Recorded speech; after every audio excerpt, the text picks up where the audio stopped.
अकबर बिरबल की कहानी बादशाह का सपना। चतुराई और बुद्धि के सही इस्तेमाल के लिए बिरबल के किस्से खूब मशहूर हैं। बादशाह अकबर के ऊपर आई मुसीबतों को बिरबल हमेशा चुटकियों में सुलझा देते थे।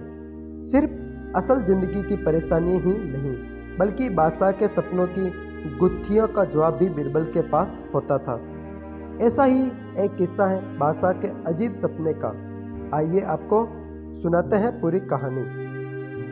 एक बार की बात है जब बादशाह अकबर गहरी नींद से अचानक उठ गए और फिर रात भर सो नहीं सके। वो बहुत परेशान थे क्योंकि उन्होंने अजीब सा सपना देखा था जिसका मतलब वो समझ नहीं पा रहे थे।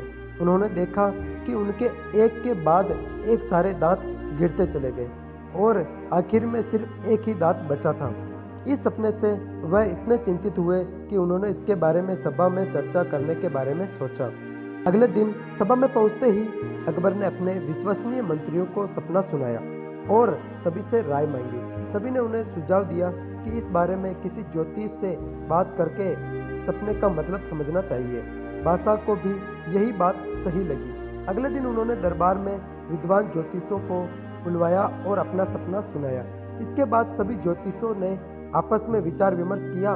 फिर उन्होंने बादशाह से कहा, जहांपना, इस सपने का एक ही मतलब निकलता है कि आपके सभी रिश्तेदार आपसे पहले ही मर जाएंगे।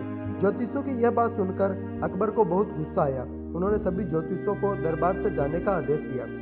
उन सभी के जाने के बाद बादशाह अकबर ने बिरबल को बुलवाया और कहा, बिरबल, तुम्हारे अनुसार हमारे सपने का मतलब क्या होगा? बिरबल ने कहा, हुजूर, मेरे हिसाब से आपके सपने का मतलब यह था कि आपके सभी रिश्तेदारों में से आपकी उम्र सबसे ज़्यादा होगी और आप उन सभी से ज़्यादा समय तक जिएंगे। इस बात को सुनकर बादशाह अकबर बहुत खुश हो गए। वहाँ मौजूद सभी मंत्रियों ने सोचा कि बिरबल ने भी ज्योतिषों की ही बात को दोहराया है।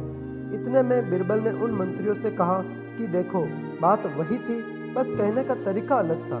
बात को हमेशा सही तरीके से सामने रखा जाना चाहिए। मंत्रियों को इतना कहकर बिरबल सभा से चले गए। तो इस कहानी से हमें यह सीख मिलती है, किसी भी बात को बोलने का एक सही तरीका होता है। विचलित करने वाली बात को भी सही तरीके से कहा जाए तो उसका बुरा नहीं लगता है। इसी वजह से बात को हमेशा सही तरीका और सलीके से रखा जाना चाहिए। तो दोस्तों, मिलते हैं नेक्स्ट वीडियो में। तब तक के लिए जय हिंद, जय भारत।